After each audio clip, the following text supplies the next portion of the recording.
आपले रणजितराव सरकारी अधिकारी आहेत ना, त्यामुळे ह्या लोकांची कसली कसली कामं असतात परवान्याची. त्यांचं म्हणणं असतं आम्ही त्यांची रद्दबदली करावी त्यांच्याजवळ.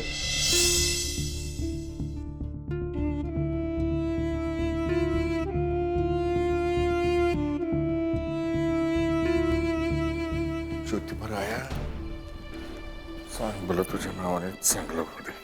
शेटिंग फिक्स होते रे बाबा.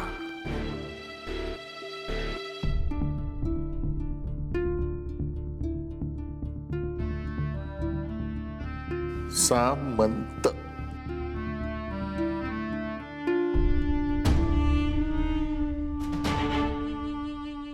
हा हॅलो हा नानासाहेबांनी नंबर देता तुमचा. माय सेल्फ पंजाबराव सरकार, father in law of ACP Ranjit Dhale Patil. हा काय इंग्रजी कसं आहे तुमचं? मेन्शन नॉट आम्ही मराठीतनं बोलू ना. हा तर रणजितराव आमचे जावई आहेत. आमची धाकटी पोरगी त्यांना दिली आहे. नाही आता नमस्कार चमत्कार करण्यात वेळ घालू नका. हा आता मुद्द्याचं असं की परमिट बिरमिटची अशी महत्वाची कामं म्हणजे आमचे नाना म्हणजे कारभारी हे असले करत नसतात. ते बाहेरची करत असतात किडूक मिडूक. तर अशी महत्वाची कामं आमच्यासारखी विश्वासातली माणसं करत असतात. नाही आता पाल्लाळ बेल्लाळ लावत बसू नका आणि फोनवर बी बोलू नका. आंबेगाव बसस्टॉपच्या शेजारी AC हॉटेल आहे. उद्या आहे तिथे. AC मध्ये बसू आणि कामाचं बोलू काय. आणि एक लक्षात घ्या, माय टाइम इज मनी. हा त्यामुळे वेळेवर यायचं आणि काम करून घ्यायचं. हा चला फोन ठेवा. डॅडी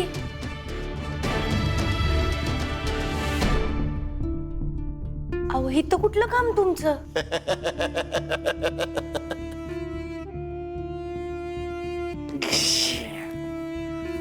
संजय तुला तुझा डॅडी म्हणजे काय मामूली माणूस वाटला वे? अरे आपले काम कॉन्स्टंट चालू असतात. अगं लय डिमांड आहे तुझ्या डॅडींना मार्केटमध्ये. आणि कसं आहे वाघ थोडा खर्चटला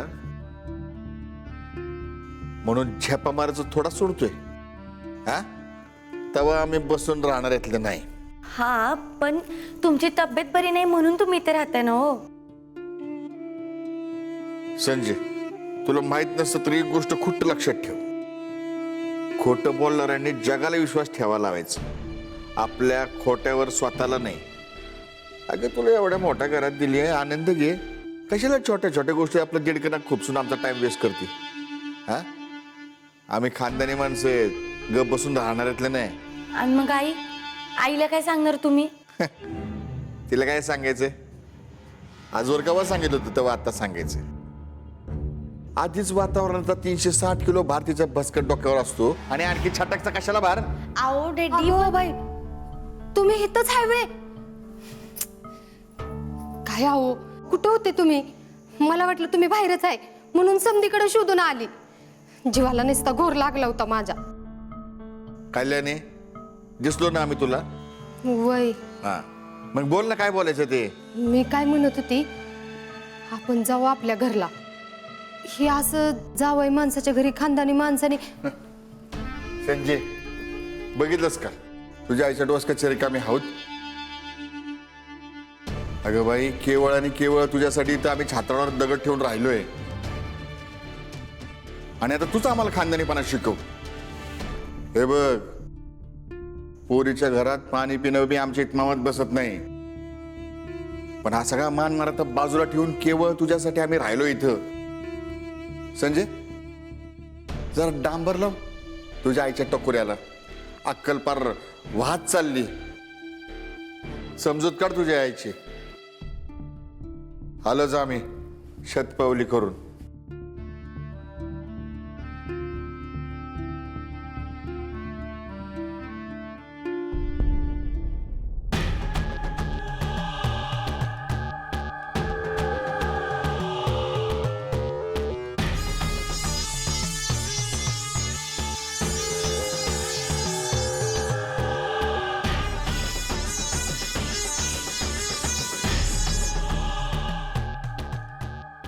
कुमारी संजीवनी प्रथम वाढदिवस 18 सप्टेंबर 2003.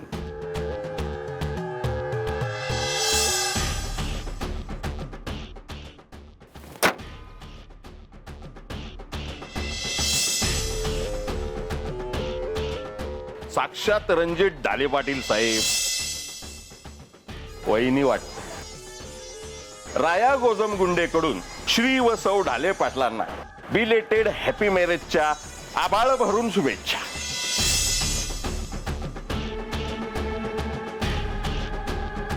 प्रथम वाढदिवस 18 सप्टेंबर 2003.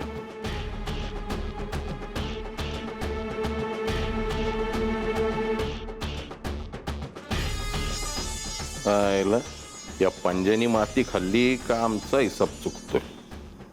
हिसाबात एक कमी कसा काय.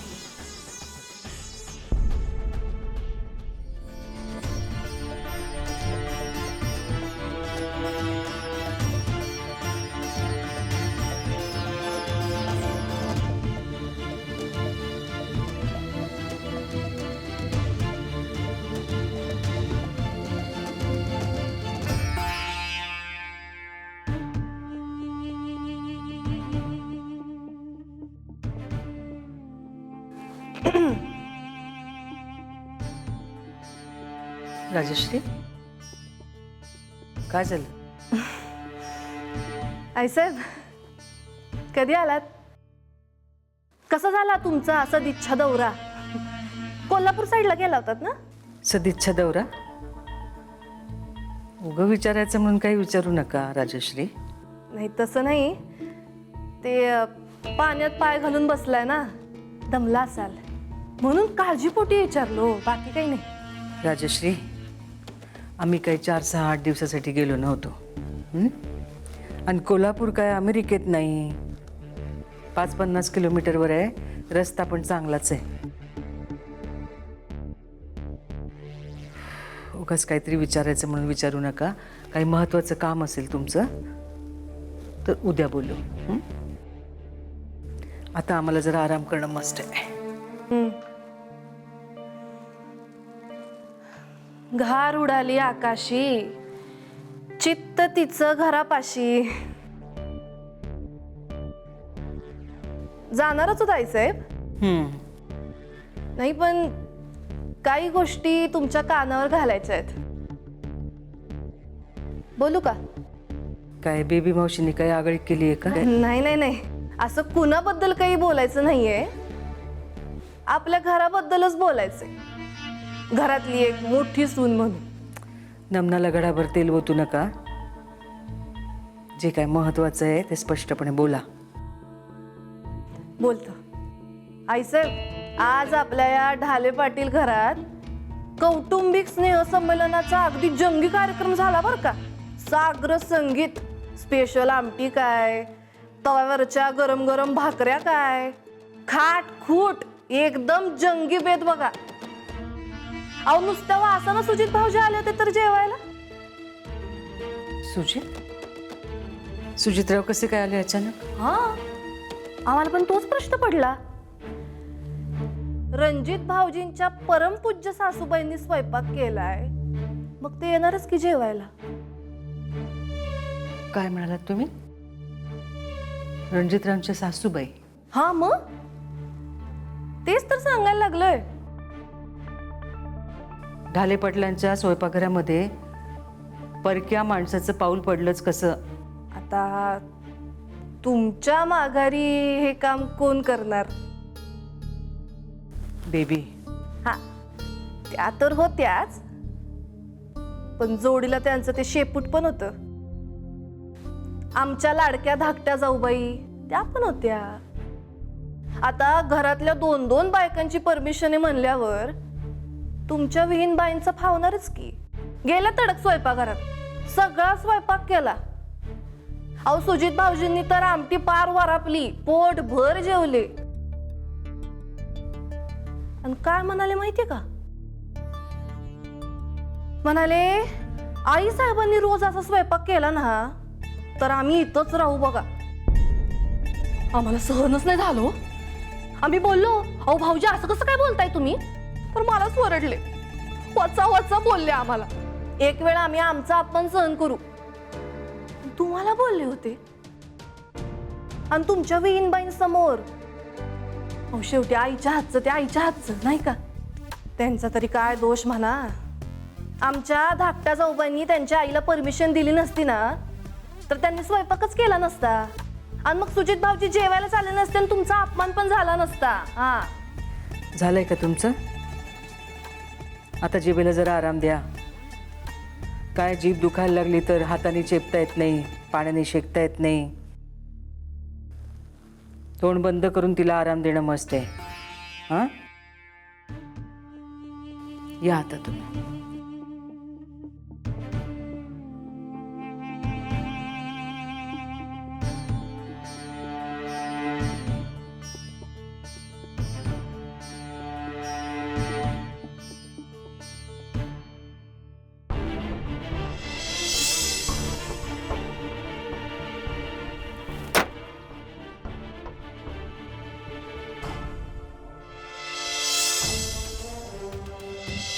आता लग्न मिस झालं म्हणून काय झालं?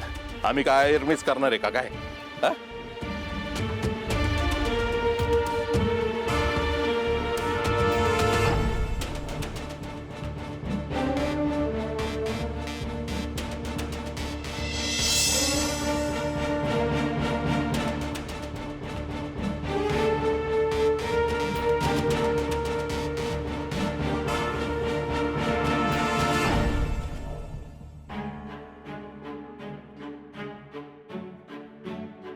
संजू, काय झालं? झोप येत नाही का? अहो नाही, असं काही नाहीये. आत्ताच जाग आली थोडी.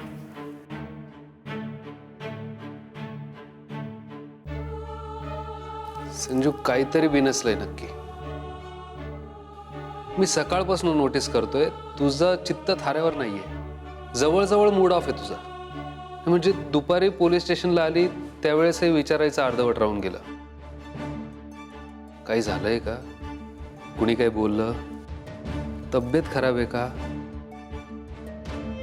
नाही अहो, तसं काय बी नाही बघा. संजू, तुझा चेहरा वाचता येतो मला. तो खोटं नाही बोलत माझ्याशी. तू आत्ताही मला सांगणार नाहीयेस का?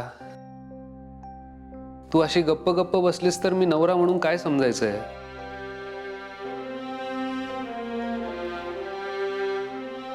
संजू, माझं काही चुकतंय का? संजू, तसं काही असेल तर प्लीज निसंकोचपणे मला सांग. मी माझी चूक नक्की सुधारेन. तुमची काय बी चूक नाही होते आत. पण आता आमच्या डॅडींनी जो घोळ घातलाय कसं सांगू मी तुम्हाला. संजू, संजू, मी याआधी कधीच प्रेम केलं नाहीये. प्रेम केल्यावर काय करतात किंवा कसं वागायला हवं याचा काहीच अनुभव नाहीये. संजू, माझ्याकडून काही चुकत असेल तर खरंच सॉरी. अहो अहो, तुमची काही पण चूक नाहीये बघा. आणि प्रेमात कसं पडावं त्याचे काही कोर्स बिर्स असेल तर मला काय आयडिया नाही त्याची. पण काही अनुभव नसताना पण प्रेम कसं करावं याची चालती फिरती युनिव्हर्सिटी आहे माझ्या समोर. अरे बापरे, मी आणि युनिव्हर्सिटी? तू म्हणतेस तर असे नाही, पण मला माझ्या गुरुने जे आणि जसं प्रेम करायला शिकवलंय तसंच मी फॉलो करतो. गुरूंची विद्या गुरूंलाच देतोय. पण तरी सुद्धा माझ्या गुरुने मला जसं शिकवलंय तसं त्यांच्यासारखं, त्यांच्या इतकं मला प्रेम जमत नाहीये. पण माझ्या गुरुने आज ठरवलं काहीतरी नवीन शिकवायचं, तर कदाचित थोडी प्रगती होईलही.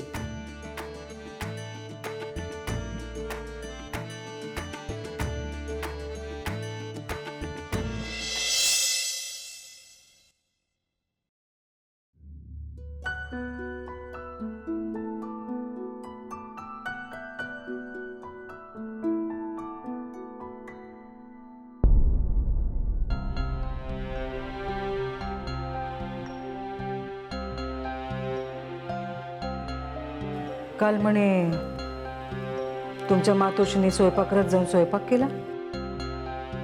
मग आता असं करा संजीवनी, तुमच्या हातानेच तुम्ही सगळ्या नोकऱ्यांना 2-2 महिन्याचा पगार देऊन टाका आणि तत्काळ कामावरनं काढून टाका. अहो सासूबाई नको. नाही म्हणजे अहो त्यांच्या पोटावर पाय येईल की. नोकरांच्या पोटावरचा पाय दिसतोय आणि ढाले पाटलांच्या घराच्या इब्रतीवरचा डाग दिसत नाही होय. असं काय झालं होतं? नेहमीप्रमाणे सर्वेशचं बोट कापलं होतं का हात मोडला होता? असं काय घडलं होतं की ढाले पाटलांच्या घरात पाहुणे मंडळींना, ते वीणबाईंना स्वयंपाकघरात जाऊन स्वयंपाक करावा लागला? हां,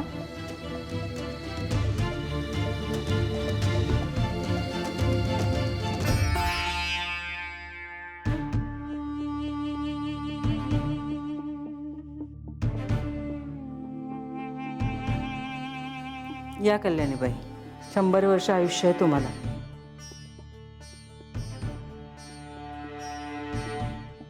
असू दे.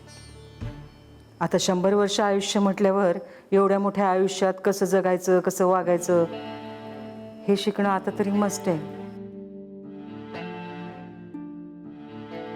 तुम्ही बघितलंच असेल, सर्वेश, दत्तू काका, मंगेश, सुनीता, शैला, ही सगळी कोण आहेत? संजीवनीने सांगितलं नाही का तुम्हाला? नाही म्हणजे हे ढाले पाटलांच्या घरातले नोकर आहेत. त्यांना घरातली कामं करण्याचाच पगार मिळतो. आमच्या तर फार मनात होतं बरं का, सगळ्यांना युनिफॉर्म द्यावा, गणवेश. पण नंतर म्हटलं हॉटेलचा फील येईल घराला. पण आता वाटतंय युनिफॉर्म द्यायला पाहिजे होता. म्हणजे काही दिवस आलेले पाहुणे आणि घरातली नोकर मंडळी याच्यातला फरक ठळकपणे कळला असता.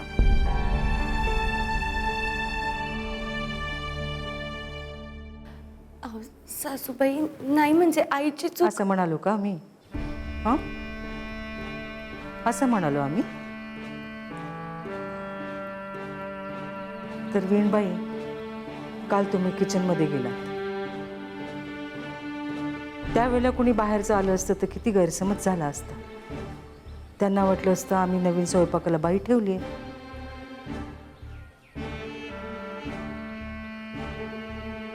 तुमचं पाककौशल्य अप्रतिम आहेच, ऐकलंय आम्ही. रणजितना तुमच्या हातचं जेवण फार आवडतं. आता सुजितराव सुद्धा फॅन झाले असतील तुमचे. काय कल्याणीबाई, आपल्याकडे एखादी अमूल्य गोष्ट असेल तर ती जपून ठेवणं मस्त असतं. आता काही दिवसांनी म्हणजे लवकरच तुम्ही पानबुंद्याला आपल्या घरी जाल. तिथे तुमचं घर, तुमचं किचन, तुमचा गॅस, तुमचा ओटा, तुमचे हात. तुम्हाला काय हवे ते पदार्थ करा आणि गाव जेवण द्या, पण आमच्या इथं नको. संजीवनी, तुम्ही तुमच्या आईला सांगितलं नाही वाटतं? आम्ही तुम्हाला सुद्धा किचनमध्ये जाऊ देत नाही. लक्षात आहे ना तुमच्या? असं वाटत नाही? तुम्ही एक काम करा, या घरात नोकर माणसाव्यतिरिक्त कुणी स्वयंपाक करणार नाही हे वाक्य 200 वेळा एका वहीत लिहून काढा. असं शिकवलं तर शिकतील ना या?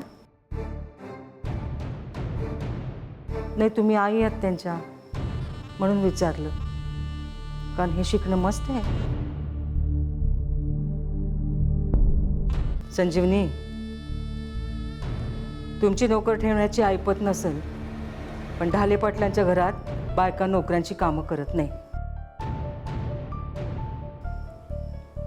कल्याणीबाई, तुम्हाला हे कळणं मस्त आहे. इथनं पुढं नाही व्हायचं असं.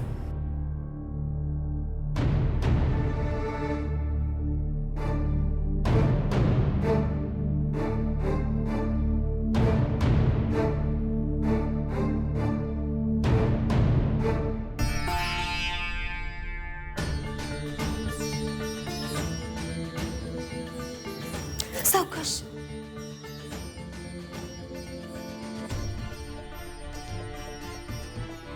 आमच्या आधाराला आलात तुम्ही, आम्हाला आधार देण्याचा प्रयत्न करू नका.